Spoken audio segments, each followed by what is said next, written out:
വളരെ പുരാതന കാലം മുതലുള്ള ഒരു ആയുധമാണ് അമ്പും വില്ലും.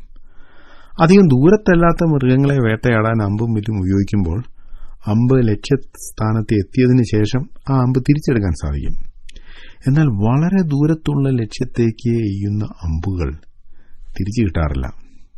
അമ്പും വില്ലും ഉപയോഗിച്ച് വേട്ടയാടുന്നവർ അവരുടെ അമ്പുകൾ തയ്യാറാക്കുന്നതിൽ വളരെയധികം ശ്രദ്ധ ചെലുത്തും. വളരെ സൂക്ഷ്മതയോടെ സമയമെടുത്താണ് അവർ അമ്പുകൾ തയ്യാറാക്കുന്നത്.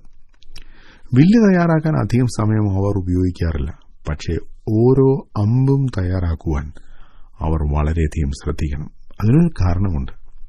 ഒരു അമ്പ് എയ്തു കഴിഞ്ഞാൽ പിന്നെ ആ അമ്പിന്റെ മേൽ അത് എയ്തയാൾക്ക് യാതൊരു നിയന്ത്രണവുമില്ല. അത് കൈവിട്ടു പോയി കഴിഞ്ഞു. ആ അമ്പ് എങ്ങനെ ലക്ഷ്യസ്ഥാനത്തെത്തുന്നു എന്ന് തീരുമാനിക്കുന്നത് അമ്പ് എയ്യുന്നതിന് മുമ്പ് എത്ര നന്നായി ആ അമ്പ് തയ്യാറാക്കി എന്നതാണ്. വീരന്റെ കയ്യിലെ അസ്ത്രങ്ങൾ എങ്ങനെയോ അങ്ങനെയാകുന്നു യൗവനത്തിലെ മക്കളെന്ന് 127 സങ്കീർത്തനത്തിൽ കാണുന്നു. മക്കളും അമ്പുകൾ പോലെയാണ്. അവരെ ആവനാഴിയിൽ നിന്നും എടുത്ത് എയ്തു കഴിഞ്ഞാൽ പിന്നെ ഒന്നും ചെയ്യാൻ സാധിക്കില്ല. അതുകൊണ്ട് ആ അമ്പുകൾ ആവനാഴിയിൽ നിന്ന് പുറത്തേക്ക് പോകും മുമ്പ് അതീവ ശ്രദ്ധയോടെ അവയെ തയ്യാറാക്കേണ്ടതുണ്ട്.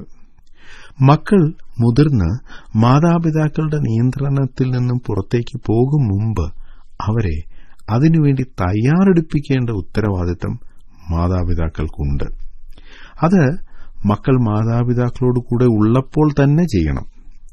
ഈ സത്യം മനസ്സിലാക്കിയ വ്യക്തിയായിരുന്നു ഹന്ന. മക്കളില്ലാതിരുന്ന അവൾക്ക് ശമൂവേൽ എന്നൊരു ബാലനെ ദൈവം കൊടുത്തു. ആ കുഞ്ഞ് ജനിച്ച ശേഷം വീണ്ടും ശീലോവിൽ ദൈവസന്നിധിയിൽ കുടുംബമായി യാഗം കഴിക്കാൻ പോകാൻ ഒരുങ്ങിയപ്പോൾ ഹന്ന അവളുടെ ഭർത്താവിന്റെ കൂടെ പോയില്ല. കാരണം അവളുടെ മകൻ ശമൂവേൽ ഏതാനും ചില വർഷങ്ങൾ മാത്രമേ അവളുടെ ഒപ്പം ഉണ്ടായിരിക്കൂ എന്ന് ഹന്നയ്ക്ക് നന്നായി അറിയാമായിരുന്നു.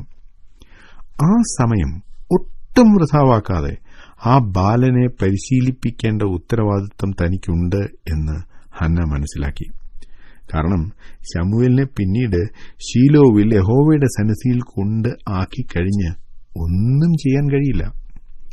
കാര്യം ദൈവസന്നിധിയിലാണ് കൊണ്ടുപോയി ആക്കുന്നത് എങ്കിലും അവിടെ ഹൊഫ്നി, ഫിനെഹാസ് എന്നീ വഷളന്മാരോടൊപ്പമാണ് തന്റെ മകൻ വളരേണ്ടത് എന്ന് ഹന്നയ്ക്കറിയാമായിരുന്നു.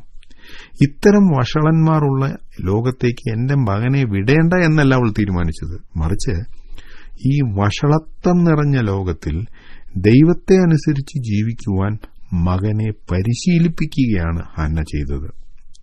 അതുകൊണ്ടാണ് വഷളന്മാരായ ഹൊഫ്നിയുടെയും ഫിനെഹാസിന്റെയും കൂടെ ജീവിച്ചിട്ടും ശമൂവേൽ ദൈവത്തിന്റെ പ്രവാചകനായി മാറിയത്. മാതാപിതാക്കൾ മക്കളെ ദൈവഭയത്തിൽ വളർത്തേണ്ട ഉത്തരവാദിത്തം മക്കൾ ചെറുതായിരിക്കുമ്പോൾ തന്നെ ചെയ്യണം. മറ്റൊരു ആത്മീക ശുശ്രൂഷയും അതിന് പകരമാവില്ല.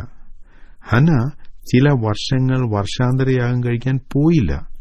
അത് ദൈവത്തോടുള്ള നന്ദികേടായിരുന്നില്ല. മറിച്ച് ദൈവം അവൾക്ക് കൊടുത്ത മകനെ ദൈവ വഴിയിൽ പരിശീലിപ്പിക്കുവാനുള്ള ദൃഢനിശ്ചയമായിരുന്നു.